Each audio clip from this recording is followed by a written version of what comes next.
You all right? My name's Paul. I've got autism and I was diagnosed when I was 34. And I decided to make some videos just based on my journey up to getting a diagnosis, the crazy things that might have happened where I can relay a story and try and offer a bit of advice for people who are potentially looking to go down the path to getting diagnosed. Because if you think you're autistic and it affects you or you tell people you're autistic, then get it diagnosed. All right. So I wanted to have a chat today. I talk to myself at a camera.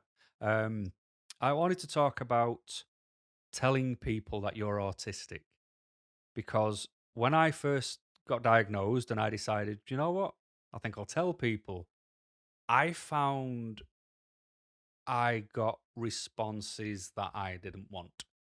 All right. So I didn't have the best of times telling people. So I thought I'd share the story so hopefully you can avoid the same pitfalls I ended up in.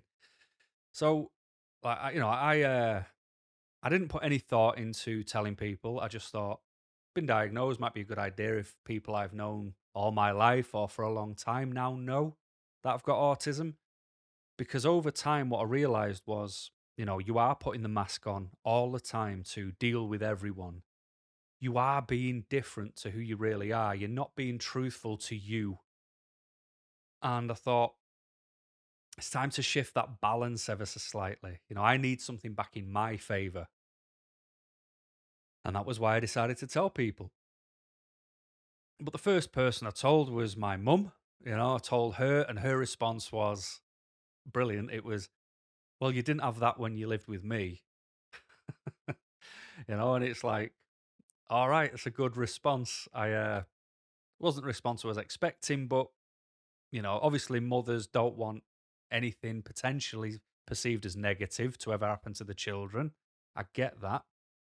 But then when I started to break it down a bit more, I also realized that, when I was a kid, when I was like a young kid, I finished school and I was out on the green playing football with the other kids who lived on the green, and we'd play football until it was time for bed, and then it'd be in, quick bath, bed, done. So there wasn't, it's not like we spent a lot of time together. What I mean? I might have only been 20 feet away, but as a little kid, I was out playing football, playing with me cars under the bushes, on my bike with my old mate Ryan and, pulling a leaf off the bushes, pretending it had a secret mission on and driving off, cycling off, whatever you do on a bike. And so I was never around as a little kid. And then when I got older and I was in high school, I would get home from high school, get changed, and walk to my friend's house, and I'd stay there from then until 10 o'clock at night. Come home, I'd eat something, I'd go to bed. So even as a teenager, I was just never around. So when I actually think about it, my mum never got to know the kid she had. It was I was just never around. And yeah, obviously you get used to the TV shows they like, sense of humor, the little bit of conversation, but I was not around. So you can kind of understand the response I got. Fair enough. But that's the mother. That's a little bit different. All right. So when it came to work, I obviously got diagnosed because I didn't want to have a fight with my old boss or get sacked for a reason that was, you know, out of my control, sort of thing. I left not long after anyway. Because the final decision he made, that was it. I was gone, and I got a job somewhere else, and I made sure that they knew instantly when I was taken on. Um, and no one cared. It was like whatever. Because the boss was relaxed anyway, and I reported to someone else, this guy called Dave, who, funnily enough, is working where I now work, and he's just a funny guy. He loves everyone, and it's everything's all right.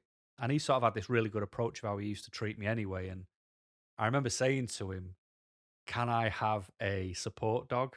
Now, bear in mind, I don't need a support dog. I was just doing it as a joke. Um, and his response was, "How are you, man? Come on, you're not a full-on spaz." And that'd offend 1,000 people, but it didn't offend me. It just made me laugh because of the type of person he is. Um, and that all stemmed. because I did some training. And when I was doing the training, this woman walked in with a support dog, and I was thinking, I love dogs. I wonder if I'm allowed to stroke in it. um, and it came to a break, and I went over and I said, your dog's lovely. Is there any way I can have a little bit of a stroke with your dog? And she said, yeah, of course you can stroke him. I was like, brilliant. I'm stroking him. I said, it says support dog on his thing. Said I said I didn't know why you had a dog. I said, but now I know.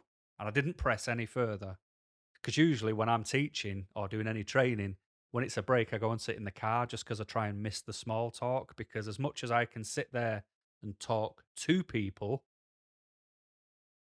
I'm doing a job. I'm educating them on the subject matter that I know. But if they're just like, "What did you get up to last night?" I flake. I've got no idea what to talk about. So she started to tell me the reason she had a support dog. And she said, and this is where I'm probably going to be horrible, and I don't mean to be, but black and white thinking, logical thinker, must have sense and science. She said was in a car and she pulled up to a train crossing. She said, and the lights come on and the barrier comes down, and she's just sat there at the front waiting. She said she sees this guy on a bicycle come up, sort of weave his way, sort of struggling through the barriers because he wanted to get to the other side. She said, and then just as he got to the train line, this train comes and just went past him. I was like, right. And, it didn't hit him. And she was like, yeah, but it was so close. She said, I just had this image that all this blood would have been everywhere. And she said, the idea of it, she said, it gave me PTSD. And now I've got a support dog. And I had to take myself away from that dog and that situation because I knew that my autism would have asked questions that would have caused her offense. The main one being, how do you get PTSD off something that never happened? I could imagine that, a plane is going to crash into my house. It doesn't mean that I get to move for free because of it. So I realized that my head was going to start being wrong in her eyes. And I thought, so I just went, oh, your dog's lush. And I walked off and I went and sat in the car, had a drink of juice, and then went back in when the time was right. But how'd you get PTSD off something that never happened? And why is she allowed a dog and I'm not? I'd love a dog, but I haven't got time because I have to work so much and work away a lot. I want a support dog. Anyway, what was I talking about? Um, yeah, I think I was talking about telling people, wasn't I? Yeah, telling people you got autism. Where did that come from? Who knows? So, um, telling the employer I wanted a support dog. See, I'm off on tangents. Bring me back in, people. Bring me back in. Get me back on track. But one of the trickiest one was telling people I know who don't need to know me. Like friends, acquaintances, people who I think should know, but um, it was trying to find the way to tell them. Like I never put a second of thought into it, and that's what I'm doing this for, is to sort of tell you, put your thought in, because I just wanted to be a bit less like them and more like me if we were going to spend time together. Because even when people know you've got autism, you still put the mask on. You still have to blend in. You still have to be how they need you to be. Because otherwise, they just think you're too weird and things die off that you take pleasure in. So you've still got to make the effort. I just wanted to let people know so I didn't have to put so much effort in. And I didn't get good responses. I'm being completely honest. I really didn't. Like, there's a guy I know, and I've known him a long time, and he thinks he knows everything about everyone. He's a megalomaniac. He is a narcissist, and he'll be the first to tell you himself. I'm not just flaming him. Um, but he genuinely thinks he knows everyone, and he knows them inside and out, and he knows who they are as a person. And you know, the reality was he hasn't got a clue who I am. So I wanted him to. I was like, so I said to him, I told him about the process, told him about getting the diagnosis, and the second I said it, he instantly dismissed it and basically said, everyone's autistic. Everyone's got a bit of autism in them. I was like, that wasn't what I said. I was telling you I'm autistic. I have had the diagnosis. And because he knew I went private for it, he ultimately thought, and still does, even though I've tried to prove him wrong, he thinks that I just went and paid for a diagnosis of autism, like going to a burger van and saying, "Can I get a burger? Thanks for that." He thought that was sort of the process of how I got an autism diagnosis. He didn't realize that I had to go to the doctors to get referred, even though it was still a private appointment, you know? And the thing that bothered me the most about it is because he didn't want to be wrong, he instantly discounted and discarded the fact that I have to make so many adjustments all the time, every day, just so I don't get noticed, just so I don't do something stupid, quirky, anything that'll move that limelight straight onto me. I don't tell people when my birthday is because I don't want people to say happy birthday. Coronavirus being around at Christmas for me was great because I didn't have to see people. I didn't have to have people step in my personal space, wish me a happy Christmas or whatever. Someone wanted to buy me a gift, and because I really didn't want to have the gift to then have to say thank you for it, because again, limelight situations, I asked if they just, whatever they were going to spend, make that donation to the firefighters charity or, you know, another charity. Other charities are available, but that's mine. For reasons. And I just didn't get the response I wanted because it didn't fit his narrative. And I'll be completely honest, we really haven't spoken much since, and it's been a good few years, just because he doesn't want to be wrong. So it's like, thanks for that. I was being vulnerable, opening up. I didn't realize I was being vulnerable. I will admit that. But when I look back and I tell people now, I realize I'm actually being vulnerable because I'm trying to let people in. Because I'm tired now. I want to stop being so fake just to blend in to not offend others or, have people identify my weirdness. So that was not nice. But the best reaction I got, that was the worst. The best reaction I got was off a guy I know and I've known since we were in high school. It was a guy called Craig. He's got an autistic son. So I thought it might be easier because he understands autism. Maybe he'll ask me 1,000 questions about it, see what makes me different to his son. Maybe ask why his son might do particular things because I keep saying to him, I'm the cheat book on autism. I'll tell you why anybody autistic does whatever, And I told him, I said, mate, I went through the process and I got diagnosed and I am autistic. He went, all right. That was it. Just didn't care. Wasn't bothered. And that was good because nothing's changed. It was basically like saying to him, all right, mate, I had a cheese sandwich for breakfast. All right. Well, and because he's not bothered, and I'll give him his credit. We've always been weird. He's weird. We are weird together. We're them idiots that just quote things out of movies and laugh our heads off, even though we've seen the film 1,000 times. That was the best reaction because I didn't get anything from it. I just, he was made aware. Job's good. Let's crack on.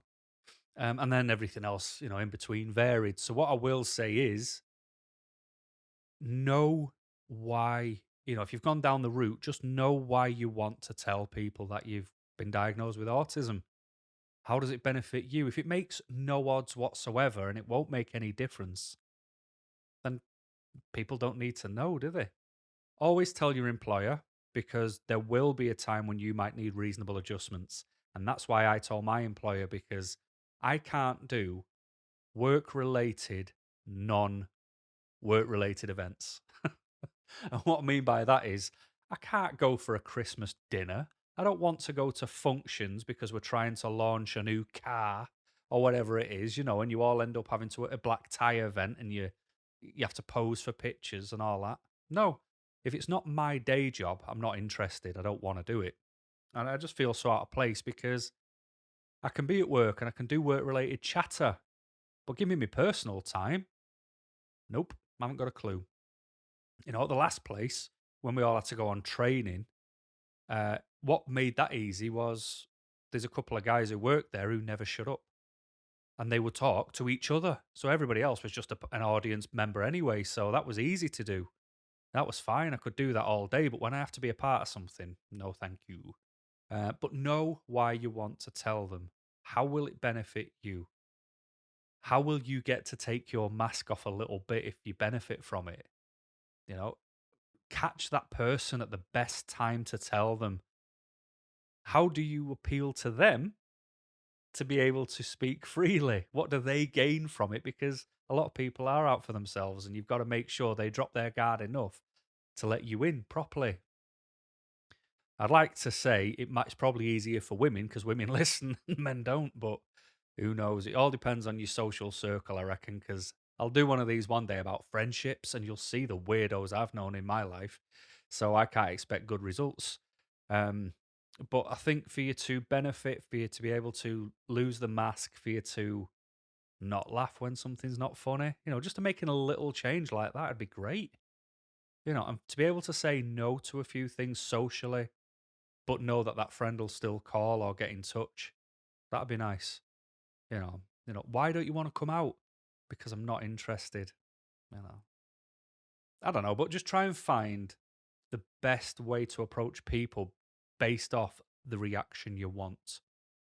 But if you're after a reaction where you want people to be overwhelmed and want to make 1,000 changes for you, then you're not telling them for the right reasons. You need to do things where at your core it will benefit you, not because you're after attention. You'll never get anywhere for that. But anyway, hopefully this has been insightful. I know I went off on a rant about dogs, but I haven't got a clue how I started. But anyway, thanks for watching. And until next time, keep smiling.